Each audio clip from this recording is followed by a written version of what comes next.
अस्सलाम वालेकुम दोस्तों, उम्मीद करता हूँ आप सब खैरियत से होंगे।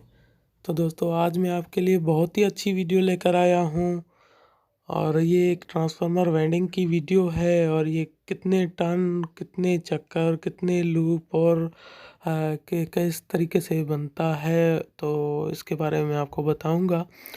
तो सबसे पहले ये कहना चाहता हूँ कि हमारे चैनल को सब्सक्राइब करें और बेल आइकन को प्रेस करें और इसके अलावा हमारी वीडियो को शेयर करें, लाइक करें और तमाम दोस्तों में हमारी वीडियो को शेयर करते रहें।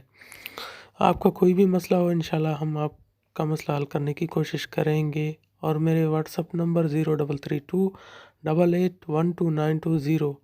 अगर आपका कोई भी ऐसा मसला हो आप इस पर वीडियो व्हाट्सअप कर सकते हैं और अपनी जो मुश्किलात है उसको इंशाल्लाह मैं आसानी से हल करने की कोशिश करूँगा। तो चलिए वीडियो को आगे बढ़ाते हैं और आपको बताते हैं।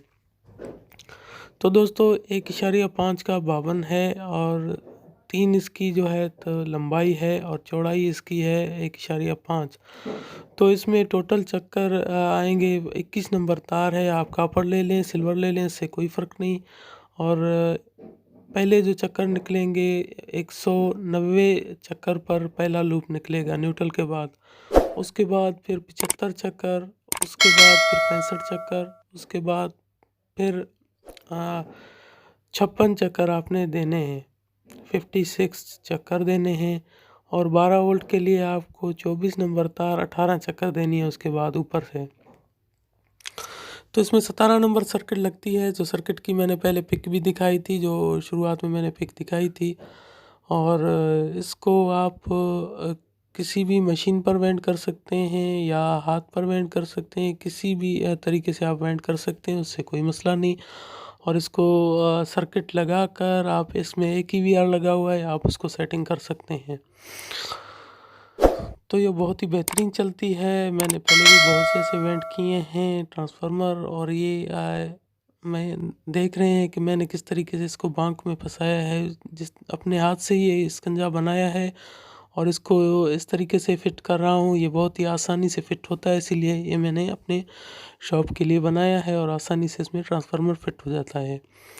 तो 17 नंबर सर्किट बहुत ही बेहतरीन है, कम वोल्टेज पर अच्छा काम करती है और 3 रिले इसमें काम करते हैं आउटपुट वोल्टेज के लिए। और 2 रिले या 1 रिले इसमें टाइमर होता है। 555 एसी लगी होती है। तो अभी मैं इसको फिट कर रहा हूँ, फिट करने के बाद आपको चेक कराता हूँ कि इसके वोल्टेज आप खुद देखेंगे। जैसा कि आप देख रहे हैं इनपुट मीटर और आउटपुट मीटर को देख रहे हैं, और इनपुट जैसे ही कम होता जाता है आउटपुट वोल्टेज बराबर होता जाता है और बढ़ता जाता है। इनपुट 100 पर है, आउटपुट 220 पर है। तो ये 17 नंबर सर्किट लगी हुई, ये ट्रांसफार्मर मैंने वेंड किया। तो इंशाल्लाह नेक्स्ट वीडियो और बनाऊंगा कि इसके कनेक्शन किस तरीके से लगते हैं। तो वीडियो को आखिर तक देखने का बहुत बहुत शुक्रिया। और वीडियो में लाजमन आप कमेंट करें, इंशाल्लाह मैं जवाब दूंगा। तो इंशाल्लाह नेक्स्ट वीडियो इसके कनेक्शन के बारे में बताऊंगा। तो तब तक के लिए इजाज़त दीजिए। अल्लाह हाफ़िज़।